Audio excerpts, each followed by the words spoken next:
elegant fade outs. Welcome.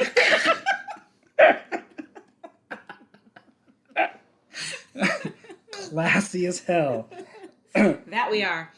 Welcome to Vertigo Voices. Celebrating 19 episodes. 18 episodes. Fuck, I can't remember now. We're getting close to where we can round up to 20. Celebrating close to 20 episodes. We're almost able to legally drink in a couple years. I was thinking, when was our first episode? I don't remember. You can fucking look it up. It says when they're posted. It does. Anyway, so today we're starting a brand new mini-series within the series proper called Vertigo Voices, pilot season. Good times, good times. We're going to be going through some Vertigo shows, or Vertigo adaptations, and watching the pilot episodes of TV shows and seeing how they stack up. Starting with Preacher. This should be interesting, because this is the only, I think of all the ones that we're going to review, with the exception of Lucifer, this is the only pilot episode I've ever seen.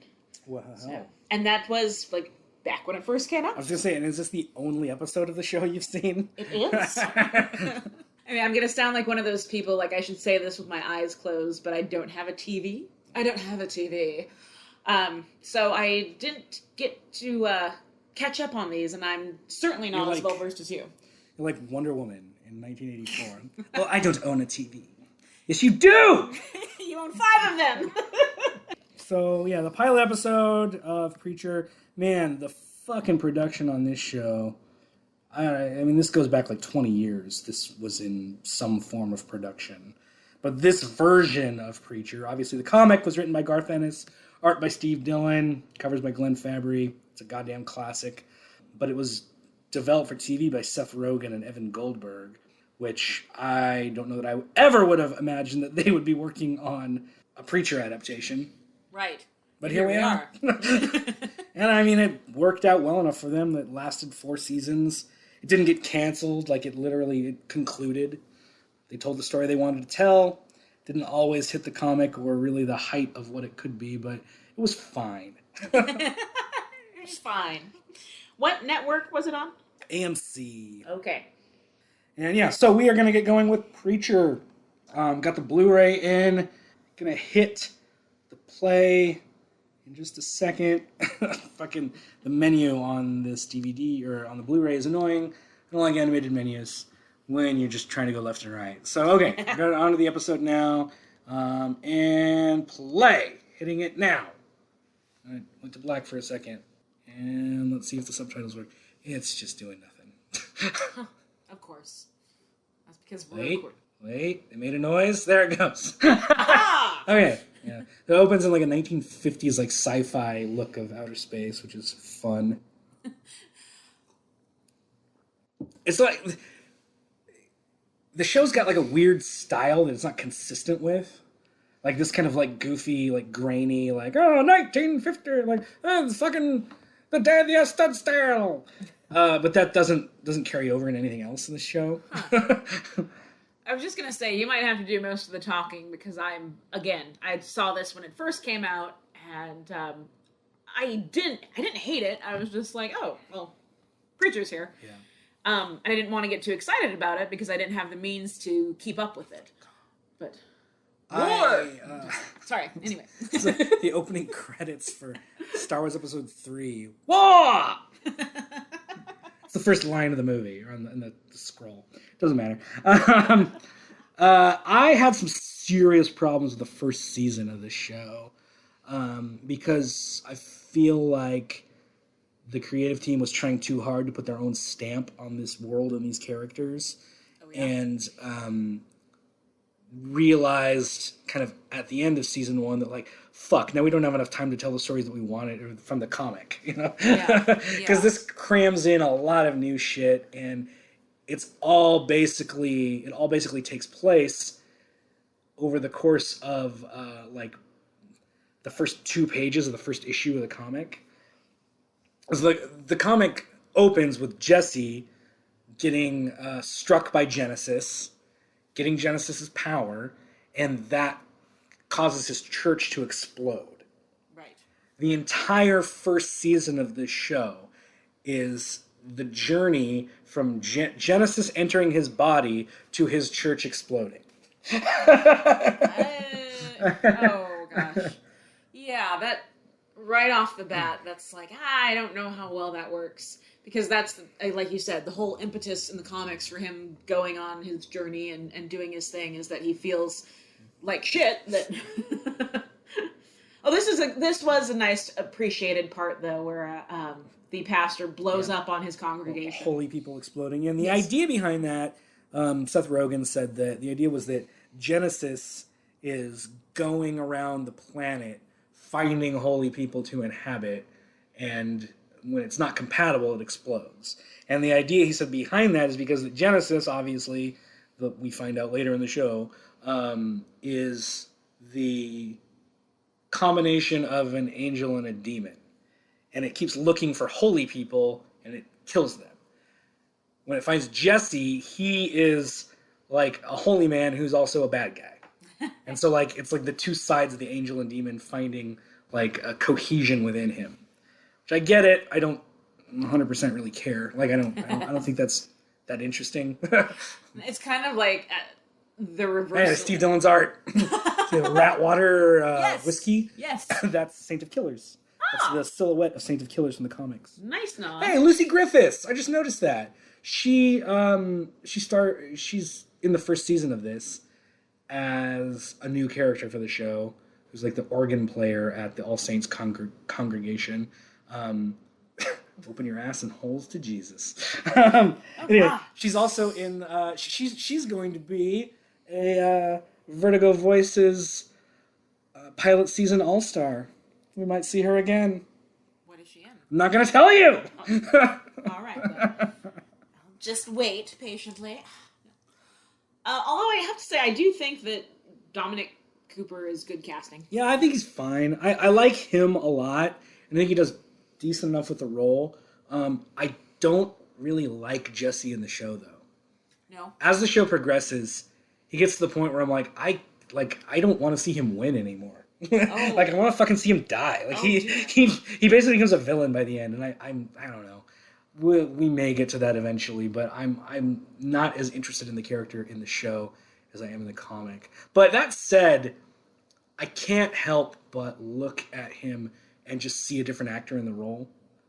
Like, to me, in the last 5 years or so, I keep just picturing Walton Goggins. Oh, damn it, remind me.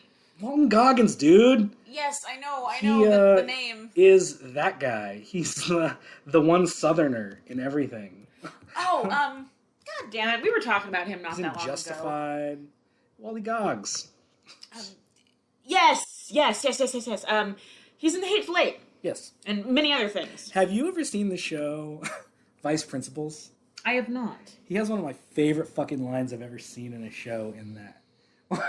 So it's him and Danny... What the fuck is his name? Not Trejo. No. Yeah, Danny Trejo. Danny McBride. It's him and Danny McBride playing competing vice principals to try to get like the principal spot at this school. And after the first episode, it's revealed that the spot is given to a new hire, and they both team up to take her down. Oh. And there's a scene in like the third episode where they're standing out front in the morning waiting for her to walk in, and as she's walking up, Walton Goggins goes, oh God, here she comes. The fucking ground shakes. Boom, boom. How much you want to bet when she gets over here she smells like a fucked butthole? And Danny McBride goes, I believe that's what the children call truffle butter. Oh, God. And then she walks up and he's like, hi, how you doing? And then she walks away and Walton Goggins looks over at Danny and goes, I told you, fucked buttholes. I've missed out on this alluring piece of cinema Yeah, and it's a fucking storytelling. great show. It was on HBO. I think it was 2 seasons. Like a short, concise comedy series created by Jody Hill. who has worked with Danny McBride in numerous things, everything from the movie The Foot Fist Way, all the way up to Eastbound and Down. Anyway, really good comedic team. I love this guy. So this dude that's talking right here, the dude with the gray beard, he's one of those comedians that's been in like everything. Just open up your heart. Be honest with her. That guy. So he, do you ever see the show Bob's Burgers? Yes. He plays regular-sized Rudy. Really? Yeah, he was my favorite character on that show. That's awesome. Rudy. Oh, no. Does he stick around for the whole season? You'll see. You've seen this episode. You know what happens to regular-sized Rudy. Yeah, but again, that was a long time ago. I have to admit, like, there was part of me that when I heard they were making Preacher into a TV series and I heard that it was on a general network, I was like, how are they going to do this? Yeah. I mean, not to be vulgar, but there's a part in the comic where somebody fucks a chicken. That's the fucking tip of the iceberg. I know. There's a part in the comic where somebody fucks a woman made of meat. Right. So how are you going to put this on AMC? I don't know. It's super toned down.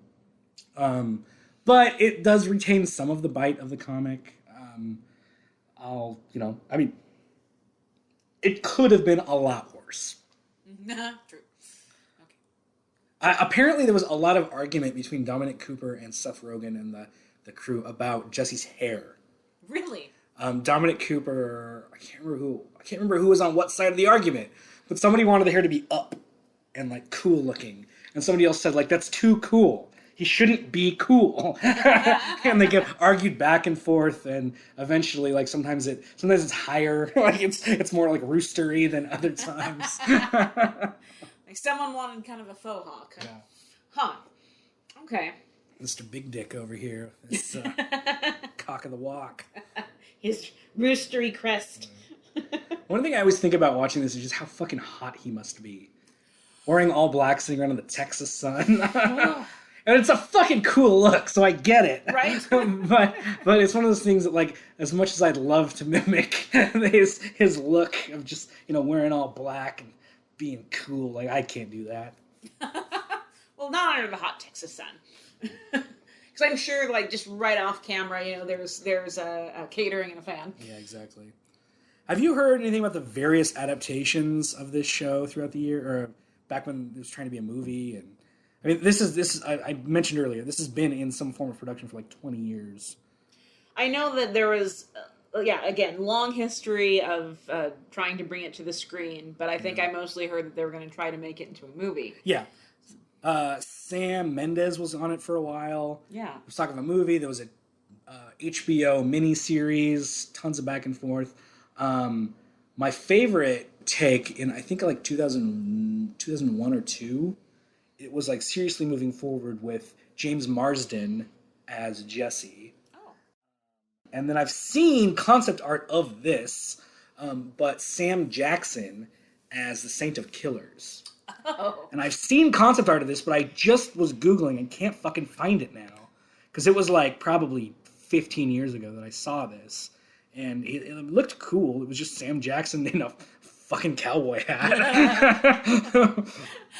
But if anyone could pull that off and pull it off well. But my favorite part of that iteration is that a special effects company was actually working on Arseface. And you can find pictures of Arseface in what Arseface was going to look like in the movie. Oh my god. Yeah. There you go. Yeah. That looks like an Arseface. Yeah, that is like literally, it's like the comic book come to life. He's got the shit dripping on his chin and everything. Oh, wow. And it is fucking graphic. I mean, that looks painful to look at. It does. It does. It looks quite grotesque. Yeah. The Arseface in the show is significantly toned down. Which I think we're going to see him in a few minutes. But anyway, I thought that was a really cool look. I remember seeing this in, like 2002 or 3 or something, these images. And be like, holy shit, it's like it come to life. Oh my God. I just thought that was so cool. That is some great makeup. Yeah. Yeah, I don't remember him leaving that much of an impression from the show. Yeah, fucking Arseface's story goes in a completely different direction in the show as in the movie, or in the comic, excuse me. And that's his dad. There's Hugo Root, W. Earl Brown, best known from Deadwood, recently in an episode of The Mandalorian. Was he? Yeah. Huh. He basically played his character from Deadwood. Well, when you're good at Only something. under Weequay makeup. And that was a really... Going into that for a second, so that was the first episode of the second season. He plays a Weequay bartender, and Timothy Oliphant plays a sheriff in the town. That's and great. it's funny is my friend was like, it's kind of like lazy. I'm like, no, it's not lazy. What's amazing about it is that it implies a relationship between these two that you get instantly when you see them on screen together. Right. When you see the bartender and the sheriff wearing fucking Mandalorian armor and under like brown wrinkly face makeup, you immediately get a connection between them because they've been doing this for years. They've literally been doing this for years, and you get that feeling of them doing it for years, just the easy way they communicate and the glances that they give each other while taking a shot or whatever. And I thought it was really fucking good. Anyway, he plays Hugo Root, who is a character that's vastly changed between the show and the comic. He's a lot more sympathetic in the show. He becomes a little bit antagonistic towards the end of the first season, but also with good reason because, again, Jesse is kind of a dipshit in the show. Anyway, in the comic, he is just a completely irredeemable evil character whose tagline can't be repeated. It involves the N-word. It's funny in the comic and just makes him look like an out-of-touch idiot, like so many right-wing pundits on Twitter today. But regardless, it's not something that you can repeat. No. And he has a great end in the comic, because he's only in the comic for a couple issues. And are you familiar with the character of Sheriff Root in the comic? I think so. I've seen him. He stops Jesse or whatever. He gets up in his shit and they get in a confrontation. And Jesse uses the word on him. Because that's, like the power of Genesis means that if Jesse tells you to do something, you have to do it or whatever. It's like the power of God. Mm-hmm. And he looks at him and says, "You're going to go fuck yourself." And then it cuts to a paramedic talking to Arseface, and he's like, "Excuse me, could you just look the other way? I am having trouble not gagging while I talk to you." And he's like, "Anyway, we found your father's penis shoved up his rectum, and we're trying to remove it now." A fitting end. Yeah, and then Root asks for his gun and kills himself. We just I just talked over the introduction of Cassidy, played by what the fuck is his name? That guy looks familiar too. Did you ever see the show? I know his name. Why am I blanking on it? Have you ever seen the show Misfits? Heard of it, haven't seen it. He plays Rudy on Misfits, but his name is Joseph Gilgan. Joseph Gilgan. Okay. Gilgan. Gilgan. Excuse me. But yeah, I fucking love him as Cassidy. Cassidy's a pretty different character in this. he does a lot of good work with his eyebrows. There's a scene. So in the show Misfits, he can make clones of himself. And there's a scene where he has sex with his girl, and then he's in the bathroom cleaning off, and his duplicate of himself is judging him, and he's like, "I can't believe you just had unprotected sex with that woman." He's you probably caught HIV. And he's like, "Are you kidding me? Look at her. Women who look like that don't have HIV." Oh, and then you hear her go, "Are you talking to yourself?" He's like, "No, I'm just washing your shit off of me cock." And then they both stare at each other. Sounds like a show I should be more familiar with. I mean, it's clearly why they cast him as Cassidy. He basically plays Cassidy in that show, except there's two of him.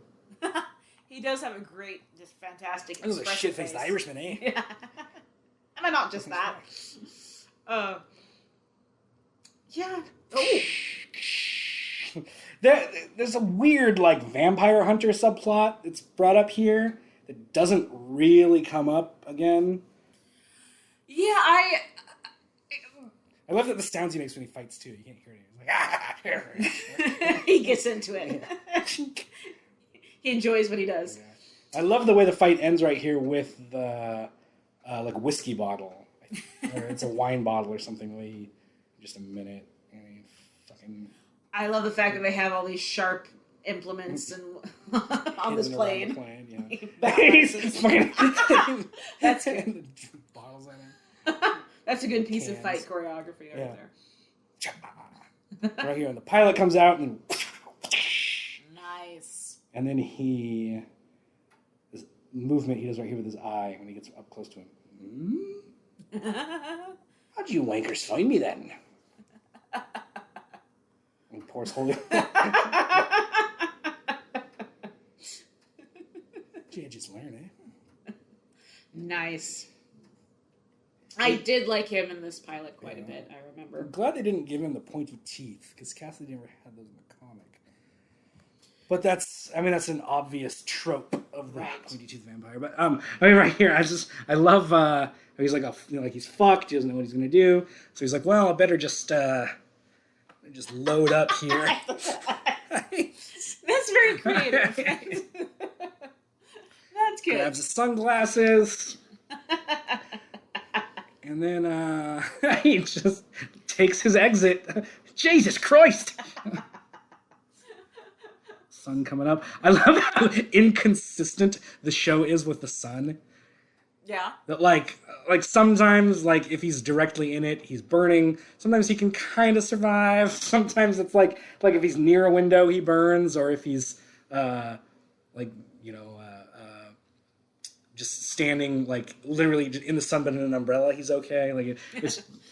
But it's almost played for laughs at some point. There's regular sized Rudy again. Be honest with him, Ted. Open your heart. Tell her everything you're telling me. The second time he's told him to open his heart. Lots of heart opening. Yeah, that might be important. Apparently so. What the fuck? Is he drinking a Bloody Mary? I just noticed that the drink he's drinking is chunky and red. But it's got ice in it, so it's not like a milkshake. Well, there's nothing like a good breakfast Bloody Mary. That is Lucy Griffiths, by the way. The actress that you may see again later. You tease. She is a new character for the show, I mentioned. And just, I don't know. I don't like the inclusion. I don't like any of the new characters that they brought in this show, to be honest. See, look at what they're fucking drinking. That is a Bloody Mary. I hope it is. Same with the mayor here. There's just the weird new characters. This book is jam-packed with weird, interesting personalities. Right. And I don't think there's any need to make new characters, especially people that are this bland. The only reason she's in here is to be there's good people in this town. And then she has a heel turn halfway through, so then you feel okay when the congregation all gets killed. Well, and I think that's the problem of the pilot, too. You have this kind of... we've been there, done that, small town Americana, him trying to navigate his way, Back in Africa. Of being a spiritual leader to these people, which, isn't bad, but it's not necessarily compelling. And then you have that fantabulous introduction for Cassidy, and you're just but, DeBlanc and Fior, who aren't that important in the comic. No. They're only in a couple panels over the entire series, but they're the mysterious searchers of Genesis in this. And that's one of the things I don't like about this show, especially the first season, is it tries to pack in a bunch of mystery. I'm because so far you don't even know what Genesis is. You don't know who these guys are. You don't know anything about heaven and hell. It's just this asteroid made a dude explode, and these two guys are looking into it. And in the comic, let me back up. Since this is based on a comic, you know where all this is going to go. Right. It's going to be about, Genesis, heaven and hell, angels, demons, saint of killers, all that. And then the way the saint of killers origin is put in really pisses me off too, because his origin is spread out over 8 episodes in the first season. And you get little chunks of it here and there. And then the last episode, you see the entire origin like 3 times in a row. And there's a narrative reason for that, but it's really fucking annoying because it's like, I've already seen this. I know who this is. Stop doing it. Just tell the goddamn story. Well, that's the question. What is the narrative reason for showing that again and again? You'll have to see it. It makes sense. It makes sense in the story. There is a reason for it, and I get it. It's just the way it's done. It just feels like we're wasting time. Okay. That's what's her name? Tulip's grandfather, I think. Oh yes. Speaking of, there's Tulip's butt. Hi, Tulip's butt. I have a big girl crush on Ruth Negga. Yeah. She and Dominic Cooper are a couple in real life. Have been for years. And so, like, they have kind of an easy chemistry together in this. That is cool. I mean, I'm usually not that long ago. Oh, anyway, sorry, folks. I don't like the way this is done either. This is supposed to be, like, her hit or whatever. It goes wrong. It's like, there's a dude behind her. Why would you shoot that guy when there's a guy that's just ready to kill you sitting back there? It's not choreographed very well. And it's clearly just, like, supposed to be the shock of the bullet is the only thing that you're cared about. So you don't think about the staging of it. But somebody like me that never stops fucking thinking. And the way her initial hit happens in the comic is way different, too. Because she's not a particularly good hitman. And that's kind of played for laughs. She's good at shooting, and killing people, but she's not really good as a hitman. I think there's like a comedy about that's lost in the show. Hey, that's the guy that killed Uncle Ben. Is it? Yeah, in the first Spider-Man movie. God, you do have a good memory. His name's last name's like Papa John, something like that. Anyway, he but then he didn't kill Uncle Ben because the guy from Sideways did. Remember? Ah, that's right. That's right. Fucking hate Spider-Man 3. In the sailor shirt. That's right. Yeah. The guy from Wings. Fucking that dates me. Poor Uncle Ben. God, what the hell is his name? He's also Megan Fox's dad in the Transformers movies. This guy? Yes. No, Ruth Negga. I thought you were talking about the dude from Sideways. Sorry. Oh. Dude from Sideways. Hey, Thomas Hayden Church. Yes, that's right. It's a very very long career. He does. He deserves our respect. He's not just Lowell. Lowell, is that his name? from Wings. the dude from Sideways. Sandman. Was Steven Weber in that too? Wings? Yes. Yeah, okay. All right. Tim Daly. Monk. What's Monk's name? Oh, Tony. Tony Shalhoub. Yes.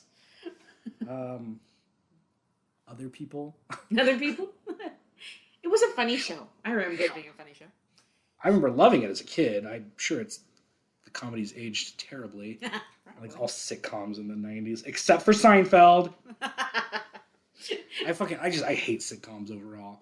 But Seinfeld is... I've watched that. I rewatched almost the whole series like 3 years ago with a girlfriend at the time who had never seen it in her life. And there were times we'd have to pause it because she was laughing so hard. Like, that show has aged so perfectly that somebody like now with modern sensibilities can watch it and still find it fucking hilarious. Well, I have to confess, I've never seen Seinfeld either. I mean, I know what it is, of course, but I've never watched an episode. Wow. It sounds like I'm missing out. Yeah. I don't even know how to wrap my head around that. I don't even know how to talk to you now. Oh, Ruth. And I don't like why she's hanging out with these kids making a bazooka. I don't get this. There's a lot of these like plot diversions in this first season where it's like, look at how quirky this world is, and here's these characters that we're going to talk to for half an hour, and then you're never going to see again. Doesn't matter. Like, just get on with it. It's what's the word when not conducive, but anyway, yeah, when the tone doesn't line up with the intent, because yeah, obviously she's a fucking horrible hitman. You don't, go through that and then like, hey, I'm going to sit down with the kids and have a good time. Well, it's not even that. It's just supposed to be that she's got a wacky personality and she's good at making things. I get that. I just don't care. Like, I know that we're not going to see these characters or this location again. Right. So why are we spending so much time with them? Just fucking get going. There's a lot of story to tell. And there's better, more even ways you could express that quirkiness and that weirdness that Tulip has. And it's like, especially in the pilot, I'm just waiting for the characters to come together. So cut to the chase, get the characters together, and let the story then progress.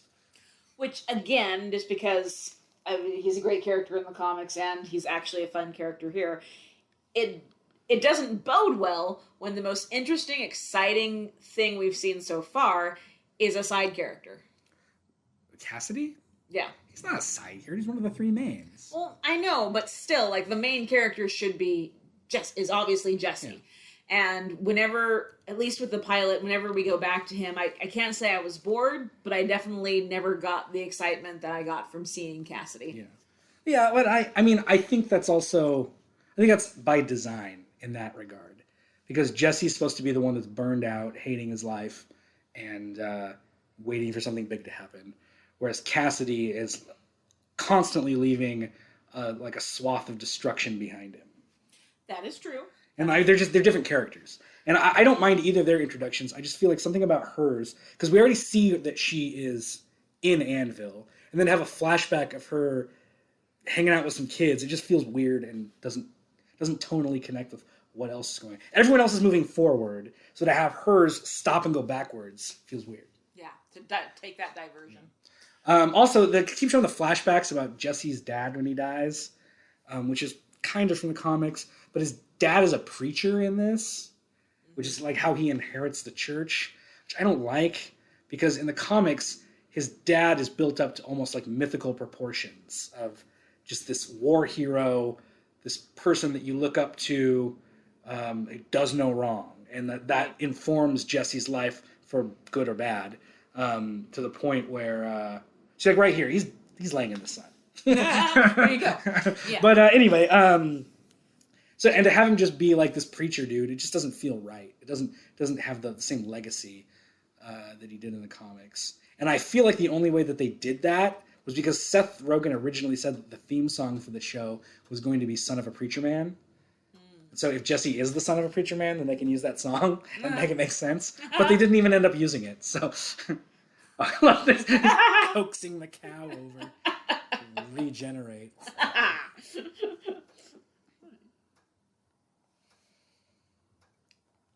I think this is a new character as well.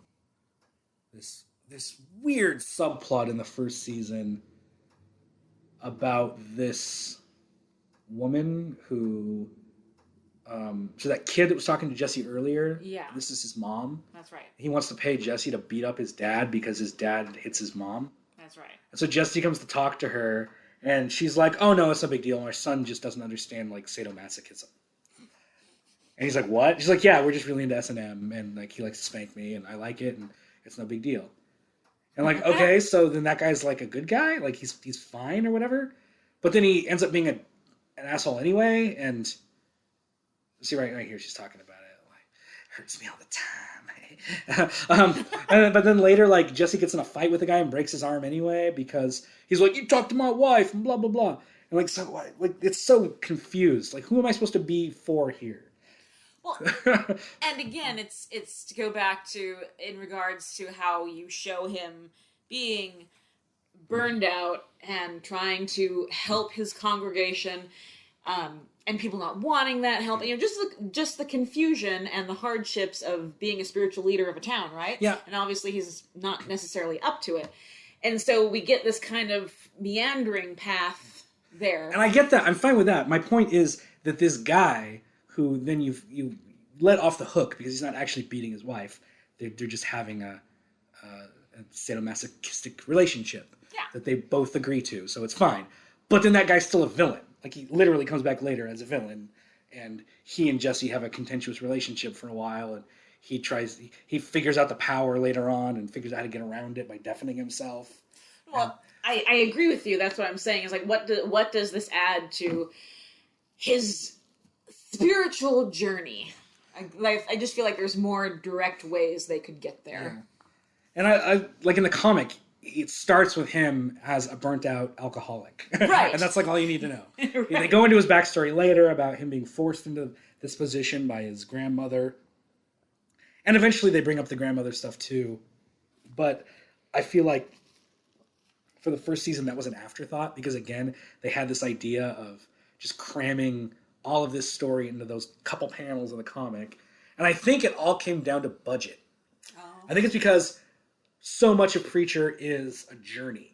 Mm-hmm. They're always on the road going from one place to the next. But in this, they need sets to build. They need consistency there. You know, like you need a set that we can go to every week. So the church. So if we're going to build a church, we have to stay at the church for a whole season. Yeah. Later seasons get more into the traveling, but it's like we'll travel for an episode and then get to New Orleans and spend half the season in New Orleans. And then move on to the next place. You know, like it makes a little more sense later on, but it feels very episodic TV. Like, well, we got to stick around here because I think God's here. Let's go look around fucking jazz clubs in New Orleans for 8 episodes. Have some beignets. Really take in the atmosphere. Okay, remind me what this is. It's just another like it's a satanic temple. Another holy man exploded. Oh, okay. Like a satanic priest. Because they talk about how like religious leaders of all religions are exploding. There's a scene on the news, I think it already happened, where they talked about how Tom Cruise exploded while giving a speech at a Scientology convention. Okay, that's kind of funny. So it's the idea is that it's just going to random holy people trying to fit in, and it doesn't. That's another thing. Like when DeBlanc and Fiora eventually find Genesis, the way they try to coax it out is like so boring and long, and it's one of those where they don't explain what's happening until after the fact. Mm-hmm. And this is like they like put a can on his chest and then sing a lullaby and then wait, and then nothing happens, so they do it again. And then like, oh, that's its favorite lullaby. I'm like, just fucking stop! Like, just do something interesting. We're singing lullabies through cans. That's not a good sign. But there are some really good points in the season. There's, you know, like we just saw the Cassidy fight. There's a chainsaw fight in a hotel room that's really well shot and executed. There's some really good back and forth between the 3 leads once they all finally connect. I can't stress enough how good Cassidy is in this show. I should watch the whole thing, and I should familiarize myself with the whole thing before I dismiss it. Well, it's no Lucifer. Oh, you had to do that, didn't you? Just pour some A1 on that wound. A1? That's a weird place to take that. Well, you know, sodium, neat, I don't know. But no, these two do have good chemistry together. And I actually think that's interesting because usually when a couple is dating in real life, for whatever reason, that chemistry doesn't translate well to the screen all the time. Yeah, exactly. It's one of the, like, it's a difficult balance to strike. And I think it has to do with actors not wanting, like, reality, like their own reality to encroach on the character that they're creating or whatever. But I don't know, whatever. Just fucking go with it. Right? Yeah, like they are overthinking it, perhaps. I think they do a pretty good job with it. Although, again, the characters are pretty different in the show. There's a thing that happens midway through the season that I didn't like. I don't know how much I want to go into it. But later in the season, there's a event that takes place that happens in the comic, but a lot later. And it happens in the show in the first season, and then it just kind of glossed over until like the end. And it's just a weird way to do it, and it changes the balance of all the characters. And I don't know, it's just the way that it's done. I felt like it should have been more like the comic. Like so many decisions in this show, I think it just should have been more like the comic. Well, I think sometimes, like we were discussing earlier with adaptation, right? Yeah. So, of course, the filmmakers, show creators, whatever, are going to want to put their own spin on it, so they're not taking, panel by panel, line by line from the source. But yet at the same time, I think sometimes, again, they overthink it. And they're like, well, we want this to be different. And it's like, well, no, there's narrative beats in this comic series that work really fucking well. Yeah. And if you just keep those beats, you can change whatever you need to or have to around it. Because again, it would have been so much cooler and more interesting if we had a pilot episode where that was him blowing up and killing everybody in his church. I can't remember if they give Arseface a name in the comic or not. So in this, it's Eugene Root. I just can't remember that for some reason. Of his little fucking meal that he's making him. We're gonna look that up right now, because I've always just known him as Arseface, so I don't know. Oh, okay. It doesn't look half bad if it wasn't blended. It's like meat and what else? There's some veggies, there's some hot sauce. All right then. Hey. And the funny thing is, I think they have to subtitle Arseface anyway. Do they? He's like, "Hey, preacher." Well, the poor guy. Well, yeah. Okay, all I'm finding so far is stuff from the show. I mean, obviously he's Sheriff Root's son, but I don't know. It's been too long since I've read the comic. I can't remember. Preacher, what's up, man? Oh, you know what? Yeah, that's...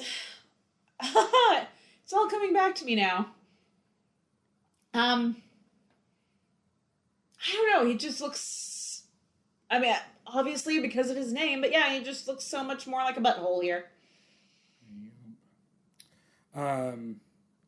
His whole backstory about why he shot himself and all that is way different in the show too, because in the comic it's all tied around Kurt Cobain's suicide, and obviously that would have meant he was like a high schooler in the early 90s, and can't do that now because it's this came out in 2016. Yeah, that it just looks too clean. It does. It looks way too much like a sphincter. But I mean, his name's Arseface. I get it. Yeah. I think it's probably because it's an easier prosthetic to apply. Probably. Just that, and a little bit of makeup, and you're good. Like the version that we looked at a minute ago is way more detailed, and if this was a movie, they probably would have gone more all out with it. But since it's a show that lasted for 4 years, you have to streamline the process. That would be a long time in the makeup chair for that actor. But at the same time, it's not like they really do anything with Arseface. It just bothered me out that he went on such a different journey in the show than he did in the comic. Mm-hmm. Well, you're not going to tell me what journey he goes on. No, I'm not going to. Not gonna. Damn it. Okay. But it involves Saint of Killers and Hitler. Damn. Okay then. I'm still trying to find, because now I'm a little bit. Dude, I'm already way past that. I already read what I needed on Wikipedia, otherwise known as Connor Byrne. But that's not his real name. They never said what his real name was, other than he is the son of Sheriff Root. Well, there you go. In the AMC Preacher television series, Arseface is portrayed by Ian Coletti, and the show, his full name is revealed as Eugene Root. And that's what we know. Now you know, folks. Which, again, that's where I was at the beginning. Okay. Hats off to you. And then, the way he starts, Eugene is just this eternal optimist, kind of how he is in the comic. Mm-hmm. Just yeah, I'm gonna go to church because I want to go to heaven. But I don't know. I feel like in the comic, the joke is always on him. Oh, there we go. Tom Cruise. Oh, there he is. The joke is always on him, but it's never that cruel. Like the joke's always that he's this ugly-looking weird dude. Mm-hmm. But all the main characters kind of are chummy with him, and in the end, he has a nice, happy ending. And in the show, it's just I don't know. most of his narrative is completely separated from the main story. Well, Jesus Christ. I love this. So this right here, show it. The shot of him taking a swig. Right there. I've used that GIF many times to describe my weekend activities. It's a good one. Evening, Padre. Oh, he does just have such a fantastic face. There's a line he has after the bar fight that's probably my favorite of the whole series. They're sitting in prison together. Where am I today? Where am I today? I said, where am I today? State, country town or something? Maybe there's a phone box handy down the loo, perhaps. There's my Padre, as you wear. Yeah, I heaved a big sigh earlier just because... Lieutenant! How'd it go? We win this time? Nice try. Who's that actor? I can't remember his name. He's on Future Man. He does look familiar. The show Future Man. That's the only thing I know him from. But this is like the husband, now he's all pissy. He goes, told my wife I'm slapping her ass. Now I'm going to beat you up. You thought I was beating someone up. Now I'm going to beat someone up. Right. I guess that was my heavy sigh earlier because I knew we were coming up to this part where it just seemed to me like, okay, we have to have a scene with a bully. Who's he talking to? That never comes back. He's talking to somebody telling him to lay low and get rid of his credit cards and all that. I don't know. The moral of the story is don't believe what you hear. Except do, because he's beating up the preacher at the bar. Just a weird, confused thing. And then he threatens to beat up his son right here. Oh, yeah, and it's a very... And then that never comes back either. No, it doesn't. Because then later... So then he becomes a villain in the season, and then he becomes a sympathetic, a friend to Jesse after that. And it's just I don't like it. This is one of those scenes that's added into shows to let you know how tough the main character is. Yeah, and that's gonna fine. Whip his ass. That's fine. Fucking Jesse Custer should be involved in a bar fight. It's just the weird... meandering way we got here. Who the hell cares? Just have him get drunk and mouth off at someone, and then have to take on a bunch of Civil War reenactors. Hey, that guy on the left was in The Mandalorian, the first episode. Was he? Yeah, I think he has the first line in the series. He's like, "It's you, the Mando." Well, and here he is again. I would say he's made his way up.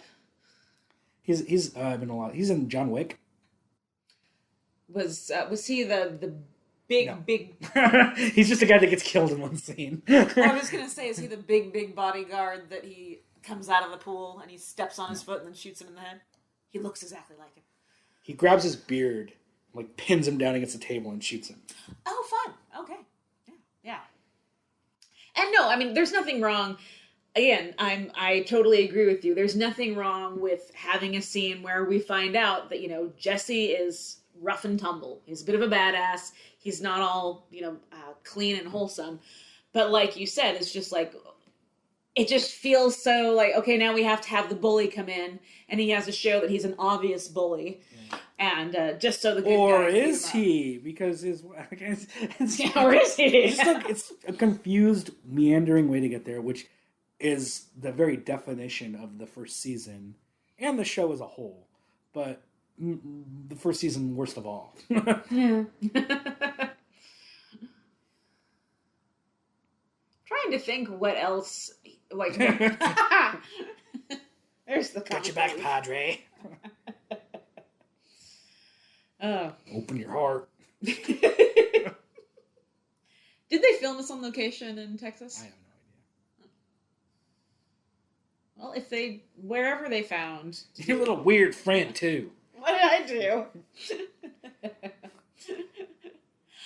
Ow. Didn't look like he actually broke it. No, it He didn't. just went You should have jammed on his arm. It was just a fucking kick or something. Right here. This is the line I like. What kind of a preacher are you? Oh, is he, what was that sci-fi movie? Lockout. Yes. Okay. Yeah. He's in lockout. There he is. I was like, God, where have I seen your face before? I want to fix the damn air conditioning. Alas, alack. Better wear all black all the time then. In the Texas heat. Right. Tight black Wranglers. Really allow things to breathe. In the comic, he always wore white jeans. Well, not always, but he either wore white or blue jeans with his, like, black top. There you go. Seems much more practical, sensible.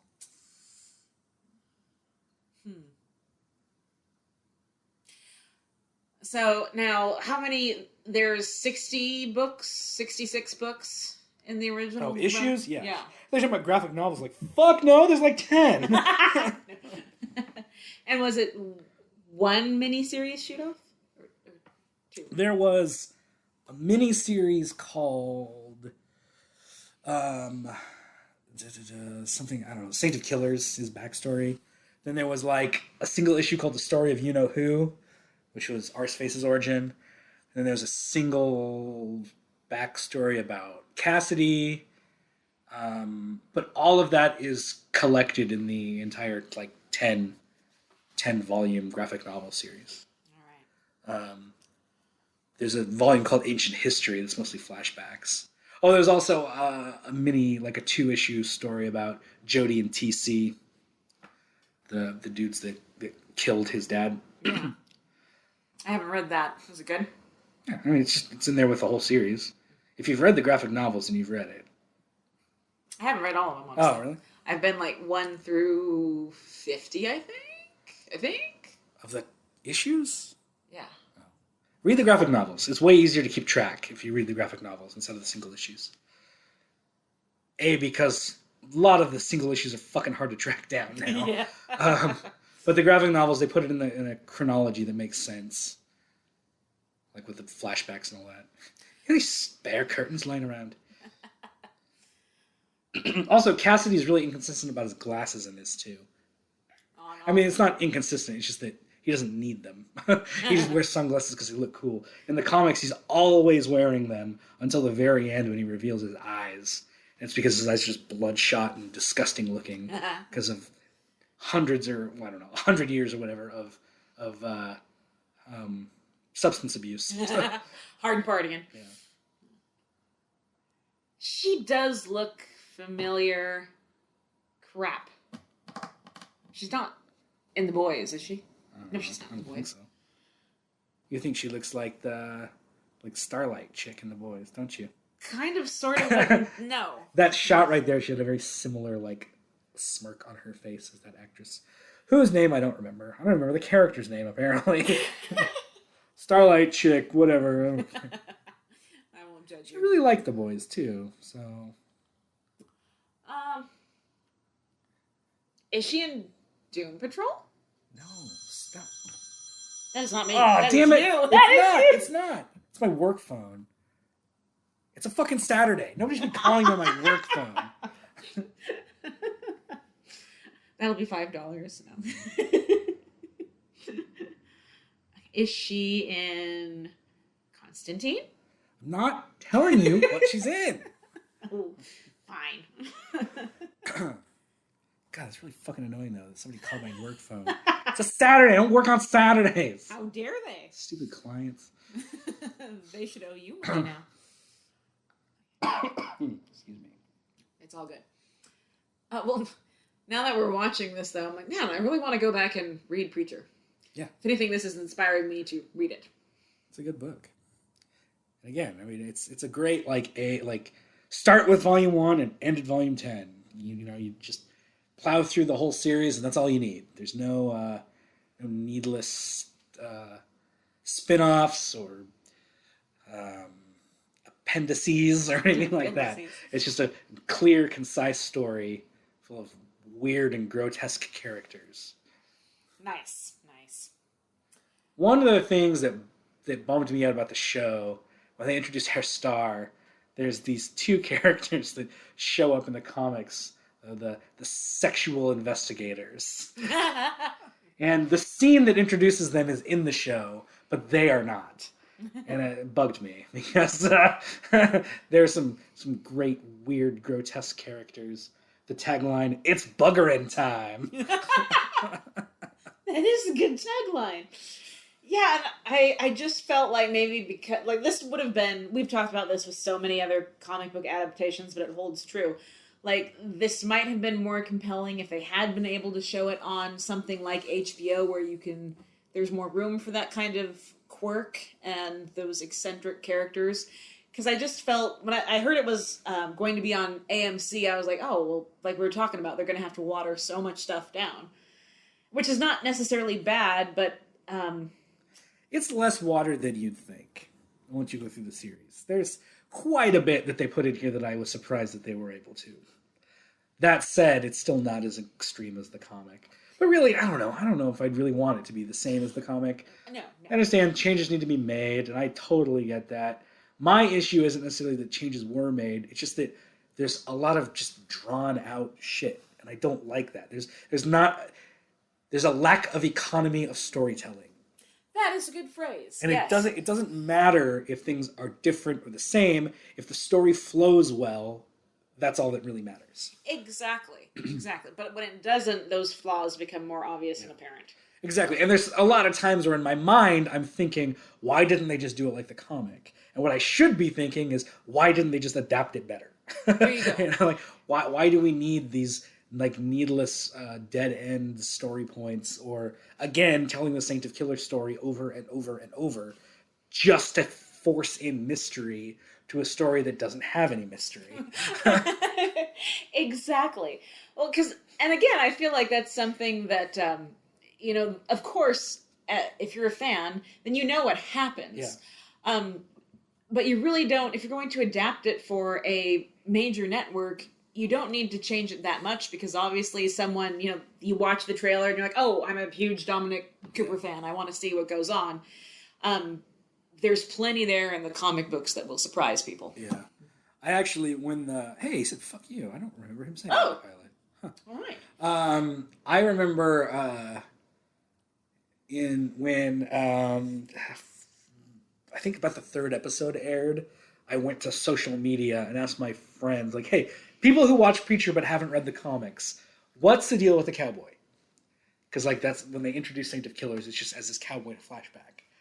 I'm like, I want to know what you think. What is the deal with the cowboy? Because it just will show flashbacks to the Old West of the Saint of Killers' origins without any context. I'm like, is this interesting to you? Is it interesting to you to see this story that has no bearing on the main plot slowly unfold, knowing that somehow there's going to be a reveal? Like, one of my friends was like, no, it's kind of interesting. And someone else was like, yeah, I don't know. I zoned out or whatever. But it's, to me, it was a really weird stylistic choice, because for people like me who've read the comics, you're just like, get to the point. And then people who haven't, I feel like are just going to be confused and isolated. Yeah, that's a good point. Exactly. It doesn't... Sometimes the things you think add mystery, it's just a very long roundabout way to get somewhere. I promise, Daddy. Custer, don't cry. Hey, they just flashed Jody's tattoo on his wrist for a second. Jesse has the same tattoo on his back. Oh, I missed that. You saw him when he wakes up in the morning. The only reason I recognize that is because it's prominently featured on one of the graphic novel covers. Oh. Also, I shouldn't say that there are no other volumes, because there's technically an 11th volume of Preacher called Wanted Dead or Alive, the complete dust covers. Ah. And it's a great gallery book of just all of Glenn Fabry's covers. And it's like literally like page after page, the original sketch, the finished cover. Original sketch, finished cover, just 66 times or whatever. Oh, neat. And each of those has commentary by Fabry at the bottom. And it's like stuff like just like tiny things like, I didn't like the way she bit her lip in the original. Or like digging into like, this had to be completely changed because of this and that, blah, blah, blah. It's a really, really cool, like fun look into the artistry on display in this series. Yeah, Preacher has some fantastic covers. Yeah. So I mentioned, just the grotesqueness of these characters a little bit ago, and like that's never more noticeable than the covers. Indeed. Glenn Fabry just finds immense beauty in things that are difficult to look at. He does. That he does. I remember there's one cover of Odin Quincannon, who I thought was introduced in this episode, but maybe not. In the show, he's played by Jackie Earle Haley. But one of the covers of him, all boiled and burned and pockmarked, holding a sausage, pointing it at the reader. I remember seeing that cover in middle school and being like, Jesus Christ. What kind of a sick fuck would read this? Wait, here we go. Ready? Hello, the truth. Open your heart. He just used the word right there. The fact that they don't have the red eyes bugs me, though. When he uses the word, it just his voice shudders when he uses it in the show.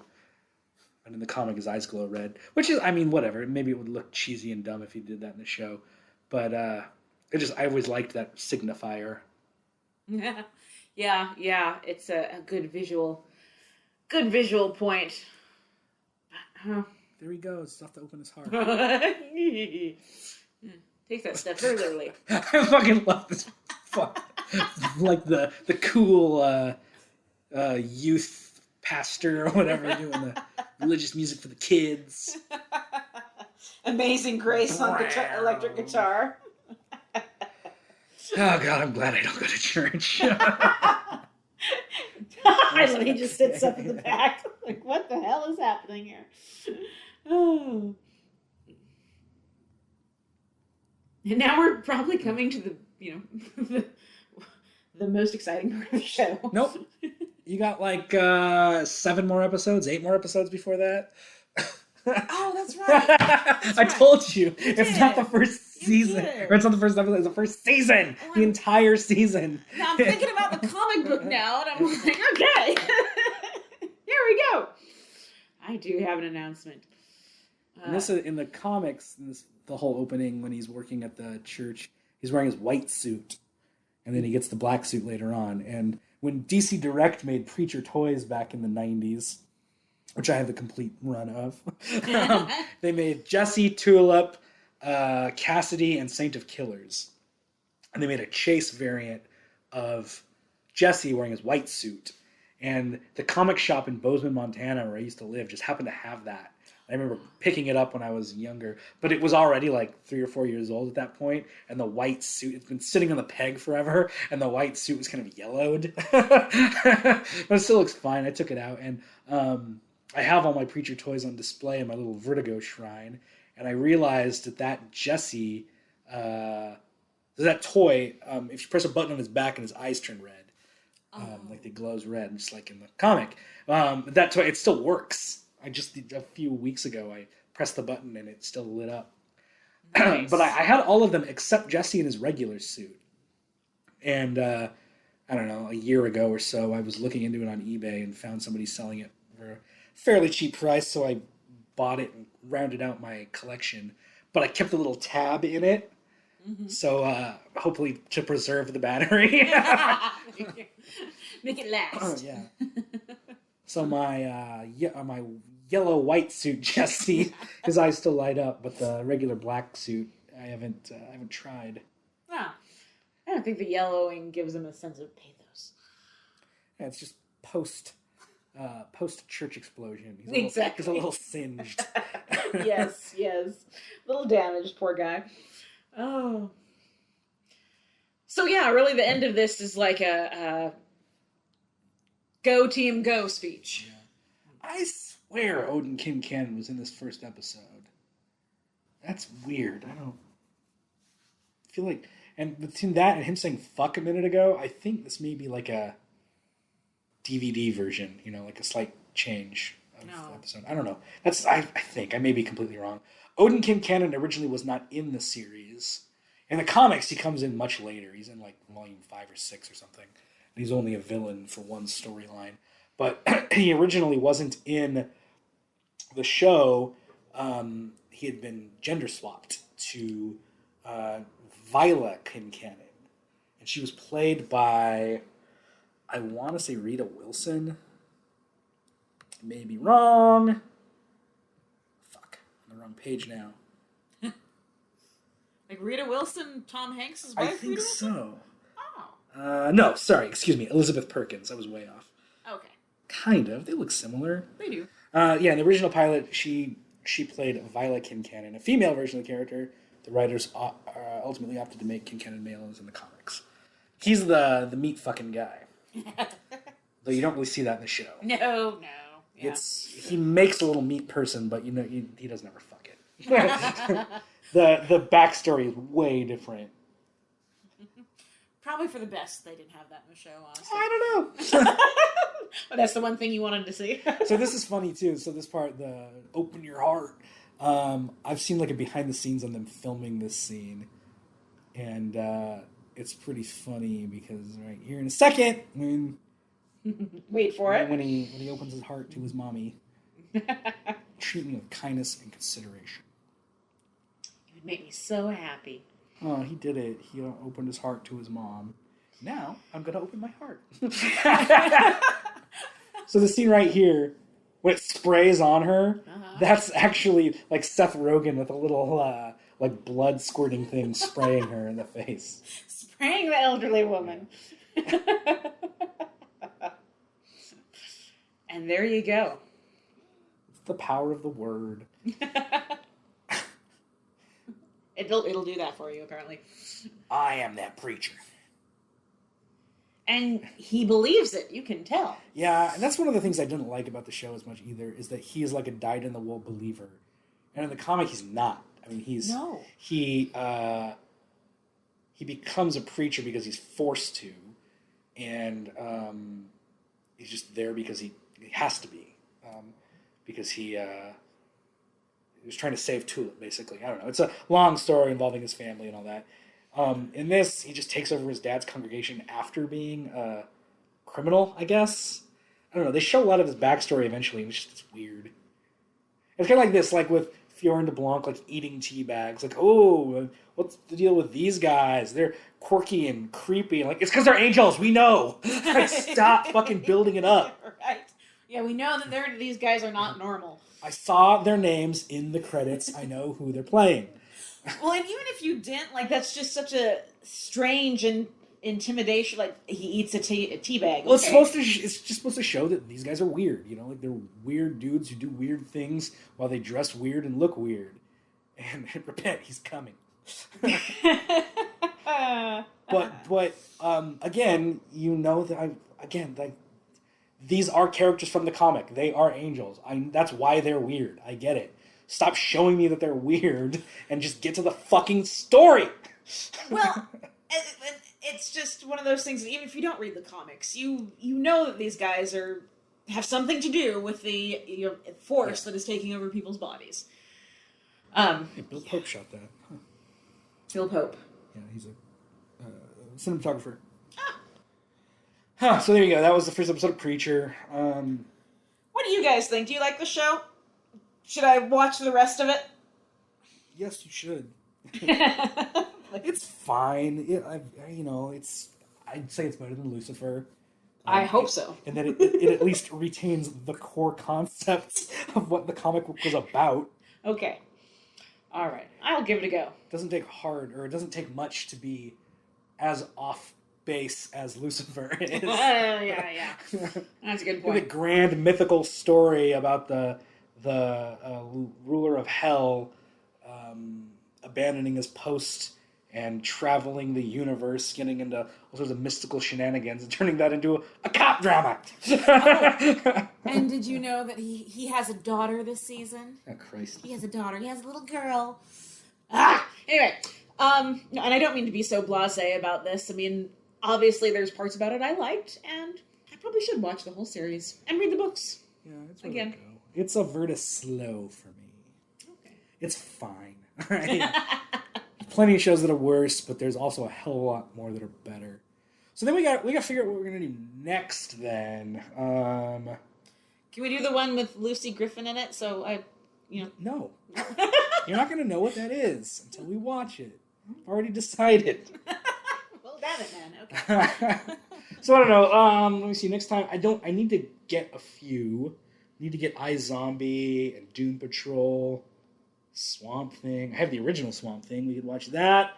We could watch Constantine, The Human Targets, The Humans Target. Ooh, the Swamp Thing animated series. I have that too. That's 3 Swamp Thing shows. Oh my goodness. Do you want to do some Swamp Thing then? I don't know, maybe. We'll find out. Anyway, yeah, so that's it. Like and subscribe, follow on social media. Just look up Vertigo Voices. You'll fucking find it. Come find us. Yeah. And that's it. Preacher's a slow go. Slow-mo, slow go. It's a vertimeandering. Vertimeandering. It's like the show. It just never gets the fucking... I'm just going to drag out this review. Just like the show drags out its plots. I get it. I understand where it's coming from. I wish it was more... It was tighter. Tighten up that story. There you go. And this is coming from somebody who likes slow, methodic storytelling. Well, that only works when what you're watching is interesting. And not everything we watched here was interesting. Or has a point. Yeah, exactly. Like, one of my favorite movies of all time is Drive. Good movie. And that's an incredibly slow... I hesitate to say meandering. I don't think it's meandering. It's laser focused. Yeah, it is. It takes its time getting to where it needs to go. And it's very tense, too. There's a lot of tension in the stillness of it. And that's not here. No. Too many side journeys. Anyway, we're good. That's it. Fucking follow us and listen and come back next week for whatever TV show we watch next. Right. On Vertigo Voices pilot season. Very well. Goodbye.